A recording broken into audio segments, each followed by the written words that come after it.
या गाण्यामध्ये कसं मताचं विभाजन होणार आहे किंवा हा जो बेल्हार राजुरी जिल्हा परिषद गट आहे, या गटात कसं मतदान होईल? एक थोडंसं राजकीय विश्लेषण आपण जाणून घेण्याचा प्रयत्न करतोय. माझ्याबरोबर या पठारवासाचे रहिवासी राजू आहेर आहेत.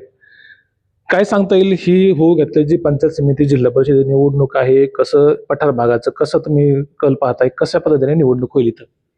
आज जी जिल्हा परिषदेची 2026ची निवडणूक आहे, या निवडणुकीमध्ये राष्ट्रवादी काँग्रेस पार्टी आणि उद्धव बाळासाहेब ठाकरे गट आणि आठवले गट या आमच्या तिन्ही पक्षांचे युतीचे उमेदवार म्हणून स्नेहलताई शेळके आणि प्रदीप सेठ आणि आमचे साकुरीचे जे उमेदवार आहेत पांडुरंग साळवी हे उमेदवार जिल्हा परिषद राजुरी जिल्हा परिषद गटातून उमेदवार घेऊन निवडणूक लढत आहे. आमच्याकडं स्नेहलताई शेळके आणि वल्लभ सर या पठार भागावर जी तमाम मायबाप जनता आहे ही विकासाच्या दिशेने मी पाहिलेत की मी 25 वर्ष या राजकारणामध्ये समाजकारणामध्ये आहे. 25 वर्ष ह्या पठार भागाने विकासालाच कौल दिलेला आहे आणि विकास म्हणून जर पाहिलं तर स्नेहलताई शेळके यांनी वाडी वस्तीवरचे रस्ते असू दे, देवळांचे सभामंडप असू दे, नंतर केटीवेर असू द्या, मोठमोठ्या धरणांचा गाळ काढणे, दुरुस्ती करणे, सर्वसामान्यांच्या सुखदुःखामध्ये उभं राहण्याचं काम शेळके परिवाराने केलेलं आहे. आणि त्यामुळं मला असं वाटतंय की स्नेहलताई शेळके आणि पंचायत समितीचे हे दोन्ही उमेदवार हे अतिशय चांगल्या मताने विजय होतील असं मला वाटतंय. विकासाच्या बाबतीत म्हणलं तर पुणे जिल्ह्याचं नाव घेतलं तर हा पवार साहेबांना मानणारा जिल्हा आहे. या जिल्ह्यामध्ये पवार साहेबांनी केलेलं काम आपल्या जुन्नर तालुक्यातली 5 धरणं असू द्या, आज राजुरीमधून जे पाट जातात, आपल्या गुळजवाडीतून जो पाण्याचा पाट गेला, किंवा शेतकरी जे सुजलाम सुफलाम झालं, याचं सगळं योगदान हे पवार फॅमिलीला जातं. आणि आत्ताच आमचे उपमुख्यमंत्री अजितदादा यांचं दुःखद निधन झालं. या दुःखद निधनामुळे आमच्यावरती उभ्या महाराष्ट्रावरती दुःखाचा डोंगर कोसळला. पण याच्यातूनही ज्येष्ठ नेते पवार साहेबांनी सावरून इलेक्शन तर थांबू शकत नाही, इलेक्शनची प्रक्रिया, पण विकासाच्या मुद्द्यावरती जुन्नर तालुक्यामध्ये राष्ट्रवादी काँग्रेस पार्टी असेल, अतुल शेठ बेनके असतील किंवा राष्ट्रवादीचा परिवार असतील, आमचे काळेसाहेब असतील, सर्वच मंडळी आहेत, शेळके सर आहे. शेळके सरांचं नेतृत्व एक अशी गोष्ट आहे, शेळके सरांबद्दल मी जर बोलायचं म्हटलं, मी थोडक्यात सांगेल की शेतकरी कुटुंबातली व्यक्ती आज शिक्षणाची गंगा आपल्या दारामध्ये उभी केली. पुण्या मुंबई किंवा शहरामधलं जे शिक्षण आहे ते गावात आणलं. गावात आणून घराघरातल्या मुलांना शिक्षणाची जी कॉलेज असेल, इंजिनिअरिंग असेल, IT असेल, काही ज्या ज्या गोष्टी असतील त्या सगळ्या गोष्टी आपल्या घरापर्यंत पोहोचवल्या.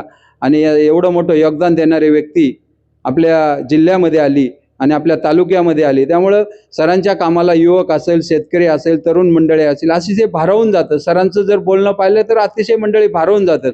आणि हा पठार भाग सुद्धा सरांच्या प्रेमात पडलेला आहे. मला आठवतंय की मागची इलेक्शनाची ही इलेक्शन वातावरण काही असू द्या, तुम्हाला दिसेल काय होईल. तुम्ही मतपेटीतून ज्यावेळी तुम्ही रूपांतर पाहाल तर तुम्ही सुद्धा हा जुन्नर तालुका सुद्धा आश्चर्य व्यक्त करेल की काय ही व्यक्ती काय. ह्या व्यक्तीवरती आज जी व्यक्ती आहे ही अतिशय उमदी व्यक्ती आहे.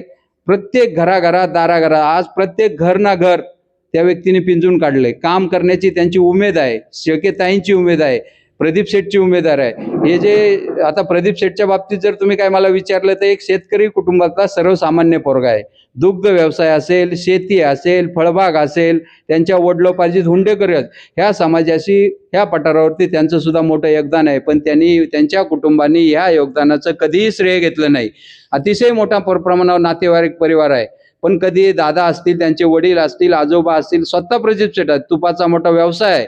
ह्यांनी कधीही आज शेतकऱ्याच्या कोणत्या अडचणीला कोणतं औषध मारायचं तर अख्ख्या पठारावरती रामदास सेठ आहेरच सांगू शकतात की ह्या फळबागेला कोणत्या प्रकारचं औषध मारल्यानंतर काय होऊ शकतं.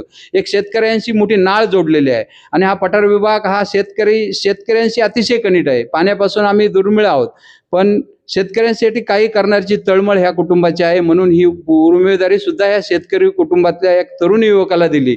हा तरुण युवक असा आहे की हा सर्वसामान्य व्यक्ती आहे. यांनी केलेलं काम सगळ्यांना माहिती आहे. अतिशय सर्वसामान्य व्यक्ती आहे.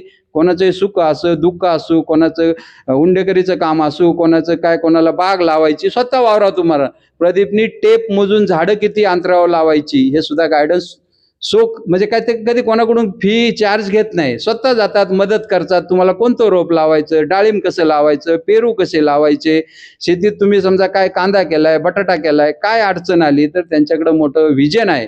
आणि ही विजन असणारी व्यक्ती भविष्यात तुम्ही पाहत राहा पठारावरून ह्या व्यक्तीला सुद्धा मोठ्या प्रमाणावर लोक मतदान रूपी आशीर्वाद देतील, याच्यात तीळ मागत्र सुद्धा शंका नाही. पण माझ्या याच्यातून असं लक्षात आहे की ही शेळकेताई आणि प्रदीपला प्रचंड बहुमताने, मी सुद्धा एक आव्हान करील या पठार भागाचा एक युवा सहकारी म्हणून, मी पठार भागाच्या तमाम मायबाप जनतेला आव्हान करतो की शेळकेताई असतील, वल्लभ सर असतील आणि प्रदीप आमचे उमेदवार असतील, यांना तुम्ही प्रचंड बहुमताने विजय करा. कारण ह्या व्यक्ती भविष्यात 5 वर्षे तुमच्या विकासाला किंवा तुमच्या बोलण्याला किंवा तुम्ही सांगितलेल्या कामाला कोणत्याही प्रकारचा तडा जाऊन देणार नाही. या पठार भागाच्या तमाम मायबाप जनतेला मी विनम्र असं अभिवादन करतो की तुम्ही सगळ्यांनी एकजूट करा आणि तुम्ही राष्ट्रवादी काँग्रेस पार्टीचे जे उमेदवार आहेत त्यांना प्रचंड बहुमताने विजय करा, असं मी तमाम पठार भागाच्या मायबाप जनतेला विनम्र असं आव्हान करतो.